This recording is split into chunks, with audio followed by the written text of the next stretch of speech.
Come with us to visit Bana Hills in Vietnam today. To get there, we waited in a really long line to get to the gondola lift to go all the way up. It took 25 minutes since it was so windy, but we went up really high.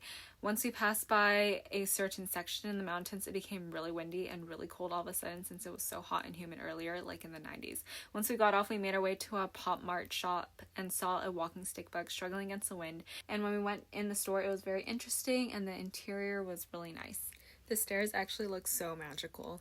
There were so many different types of characters in this shop. It was all really stinking cute. And look at the SpongeBob. I bought a souvenir and then we exited and explored the area. There were so many different types of attractions and statues and photo ops. Soon it was time for lunch. We walked to find a buffet that came with our ticket. It was packed with people, but the buffet was actually delicious. There was sticky rice, pork, a whole bunch of Vietnamese food, a variety of salads, fruit, and dessert. There was also a jet bar. Once we finished lunch, we went outside to continue exploring and saw some squirrel statues, pretty decorations, a cute bird bush, lovely lotuses, and this green monk garden.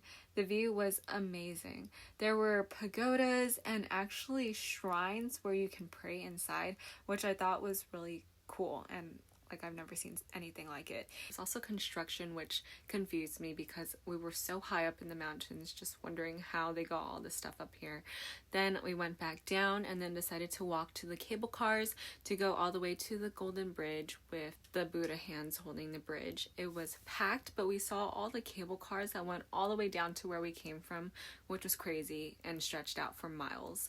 Then we went to explore some more and we saw this beautiful flower garden, admired this peacock with flower bushes as its tail. Then we visited this humongous Buddha statue, saw the Monkey King, said goodbye to the iconic Golden Bridge, and then went back down in the cable cars all the way back to where we came from. It was so hot once we got all the way down, and you could tell by the shift. We all had to take off our jackets.